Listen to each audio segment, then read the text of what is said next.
Right now, our nation's capital, Washington, D.C., it's seeing a really unprecedented increase in federal presence. That's right. We're talking hundreds more National Guard troops coming in from West Virginia, South Carolina, Ohio. Yeah, deploying now. Yeah. And poised to nearly double the military personnel already there. And this is coming directly from President Trump's executive order. Federalizing D.C. police, activating the D.C. National Guard. And the justification given is an emergency response to a supposed crime and homelessness crisis. But that's where it gets complicated, isn't it? Because you have city officials, independent analysts, even Justice Department data. Yeah, they're all pushing back. Pretty hard, actually. Saying violent crime in D.C. is, believe it or not, at a 30-year low. Which is quite a contrast to the official justification. And protests are already starting. Banners like, "No fascist takeover of D.C." It's definitely a dynamic situation. Lots of moving parts. With big implications, for local control, civil liberties, the whole idea of federal power on city streets. We're going to try and unpack this for you. Absolutely. So what happens when federal power descends on a city, citing a crime wave, while the numbers seem to tell a profoundly different story? That's the core question here. Welcome to the Deep Dive, your shortcut to understanding these complex issues. Today, we are diving deep into this federal intervention in Washington, D.C. We've looked through a lot of sources, news reports, official statements, legal analyses, direct quotes from people on the ground. And our mission really is to help you understand all the layers here. The stated reasons, that contradictory data we mentioned, D.C.'s unique legal setup, and of course the reactions. From officials, residents, experts, it's a wide range. By the end of this deep dive, hopefully you'll have a clearer picture of what's happening and maybe why it matters to all of us. Let's get into it. Okay, so to really grasp this, we have to start with the president's stated reasons. Why this big federal takeover? Why the troops? Well, President Trump, he's framed it as this emergency response to crime and homelessness. He used some strong language. Yeah, things like the Capitol being overtaken by violent gangs and bloodthirsty criminals. And declared his intention to take our capital back, get rid of the slums. He even ordered troops specifically to clear out homeless encampments. Right. And beyond that, a White House official added other reasons: protect federal assets, create a safe environment for law enforcement, provide a visible deterrent. Okay, so that's the official justification. Crime, homelessness, protecting assets. But then you look at the data. And what's fascinating, or perhaps concerning, depending on your view, is how directly those claims clash with the official statistics. Right. Justice Department data. What does it actually show? It shows violent crime in D.C. hit a 30-year low in 2024. Not just stable, a 30-year low. 30 years. That's significant. It really is. And if you break it down further, looking at the Metropolitan Police Department's own stats for 2024 versus 2023. What do those show? Violent crime, down 35%. 35%. Wow. Homicides were down 32%. Armed carjackings plummeted 53%. So across the board, major decreases. And this isn't just a blip from last year. The trend seems to be continuing. More recent data for 2025 shows violent crime dropped another 26% year over year from 2024. Okay. Homicides fell 12% in that same period. So the data is pretty overwhelming then. It seems that way. There's a crime data analyst, Jeff Asher, who put it very bluntly. What did he say? He said, what you can't do is make the argument that things are getting worse. The idea that everything is getting worse and we have to do something with the National Guard is a rejection of the data. A rejection of the data. And local officials are saying the same. Yes. D.C.'s Attorney General Brian Schwalb stated unequivocally there is no crime emergency. No crime emergency. And on the homelessness front, Donald Whitehead from the National Coalition for the Homeless argued this Guard deployment actually undermines the evidence-based work already happening. Okay, that data is incredibly stark. It really does, as you said, reject the premise of a worsening crime emergency. It certainly raises questions. Which leads to the next obvious question. How is this even possible? How can the federal government step in like this, especially when the local government is pushing back? It all comes down to D.C.'s, its unique status. Its governance structure is unlike any state. Right, not a state. Exactly. So in states, the governor commands the state's National Guard. They have to approve federalization. But not in D.C. No. In D.C., the president acts as the commander-in-chief of the D.C. National Guard. Direct command. Direct command. It means the president can activate and deploy the D.C. Guard unilaterally. Doesn't need the mayor's permission. Okay. And the order also mentioned federalizing the D.C. police.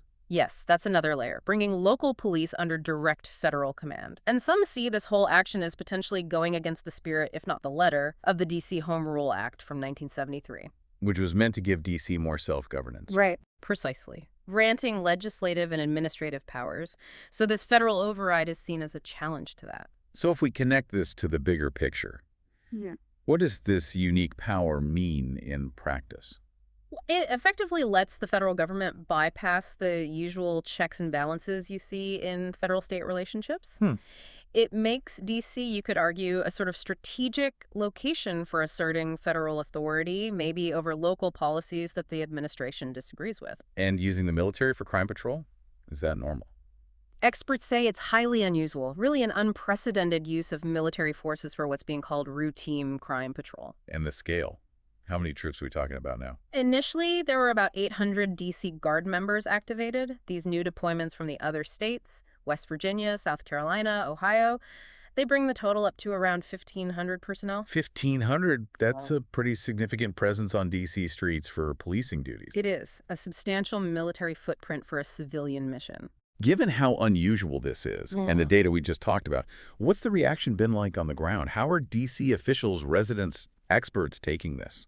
The opposition from D.C. officials has been very strong, vocal. Like the mayor? Yeah, Mayor Muriel Bowser called it unsettling and unprecedented. She even used the hashtag un-American, saying American soldiers and airmen policing American citizens on American soil is hashtag un-American. Pretty direct language. Very. And the Attorney General, Brian Schwalb, didn't mince words either. He called the action unprecedented, unnecessary, and unlawful. Unlawful. Is he taking action? He confirmed his office was considering legal challenges. Yeah. So that's something to watch. And what about Congress? Any reactions there? Yes, Congressman Jonathan L. Jackson was very critical, called it a dangerous and authoritarian precedent and an assault on our democracy. Strong words. Did he elaborate? He did. He drew parallels to what he called the dark history of military occupation in Black communities during the Civil Rights era. Specific. Citing deployments back in 1968 after Dr. King's assassination, and also in Chicago, framing them as acts of intimidation and suppression of civil rights.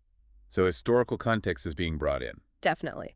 He also raised constitutional concerns, First Amendment rights of speech and assembly, 10th Amendment principles about federal versus state power. And what about the people, residents, protesters? Well, protests have definitely started. You see the banners, no fascist takeover of D.C., signs saying no military occupation. People are mobilizing. Yeah. One organizer, Morgan Taylor, expressed this sort of disbelief, saying, I can't believe that this is happening in this country at this time. And residents who aren't protesting, what's the general feeling? Sources describe it as mixed emotions. Some people might see a potential benefit, hoping for safer neighborhoods, maybe. But others? Others are worried. Like one teacher, Jamie Dickstein, 24, who felt very uncomfortable and worried. Why specifically? She mentioned seeing unmarked officers of all types and raised practical questions, like how this federal presence impacts local laws, even things like D.C.'s legal marijuana status. Lots of uncertainty. That raises a really important point, doesn't it, about the actual role and training of the National Guard in this situation. Are they equipped for civilian policing? That's a major concern being voiced by experts and officials. D.C. Council Chairman Phil Mendelson put it plainly, National Guard soldiers are trained for warfare and natural disasters, not for community policing. Different skill sets entirely. Completely different. Criminologists like Thomas App argued this whole D.C. plan basically fails standard effective violence reduction strategies. How so? He calls it unfocused, unbalanced, and says it's unlikely to be seen as fair or legitimate by the community itself. And legitimacy is key in policing, right? Absolutely.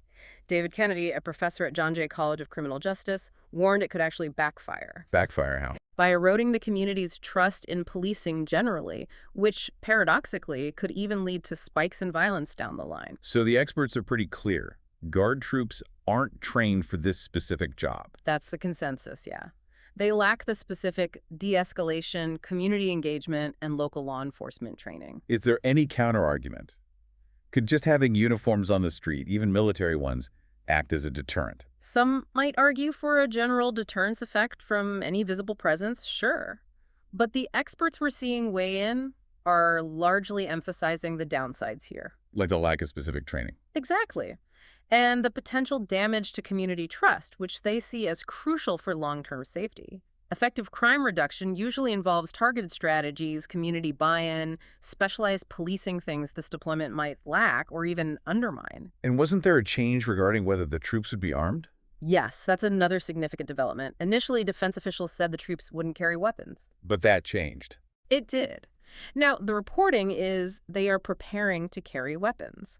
The justification is to support law enforcement more effectively. Specifically, military police officers might carry sidearms. That definitely changes the dynamic on the ground. It does, and it fuels the concerns about militarization. Even veterans groups are weighing in. Oh, really? Like who? A group called the Chamberlain Network criticized the deployment. They called it a political policing mission. Political policing. Yeah, and argued it pulls the Guard away from its core job, which they see as protecting communities from things like natural disasters, not routine policing. Okay, so lots of concern about the appropriateness and effectiveness of using the Guard this way. And you mentioned this might not just be about D.C. That's right. The implications could be much broader. President Trump has been pretty clear about his intentions. What has he said? He plans to ask congressional Republicans to actually extend this federal control over the D.C. police beyond the initial 30-day period. Make it more permanent. That seems to be the goal. And beyond D.C., he's signaled his administration might take similar steps in other large cities. Which cities? He mentioned places like Baltimore, Chicago, Los Angeles, New York, Oakland. So this could be a template. That's exactly the concern critics are raising, a potential continuous domino effect of federal intervention in major U.S. cities. And how are experts viewing this potential expansion? Well, some, like Jorge Camacho from Yale Law School, see it partly as political theater, using these deployments for political messaging. But they also express real concern that it could set a dangerous template. A template for? For other executives, perhaps state governors, to target cities, maybe cities led by political opponents, using the Guard as a tool. And the justification in those other cities, is it also crime?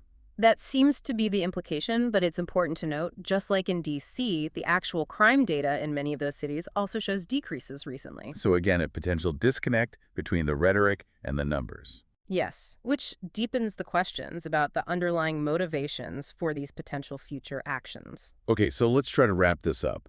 What does this all mean, boiling it down? Well, we have President Trump asserting really significant federal power over the nation's capital. Using a crime emergency as the reason. Right. But the official data we've discussed strongly contradicts that claim of an emergency. And this move's possible because of D.C.'s unique governance structure, bypassing local control. Exactly, which has ignited fierce opposition from local leaders, residents, people worried about militarization, losing their autonomy. And the situation is still developing. Troops getting ready to carry weapons, talk of extending federal control, maybe expanding it to other cities. It's definitely a situation to keep watching closely. It really is. And maybe this unfolding situation in Washington, D.C. presents a vital challenge for all of us, for you listening. When leaders invoke emergencies to justify major actions, and the data, the facts available to the public, seem to tell a different story. How do you critically assess that information? How do you try to discern the real intent behind a policy? That's a tough one. It raises big questions, doesn't it, about the role of data, the nature of federal power, and really the future of self-governance in our cities. What stands out to you, Em, about this deep dive?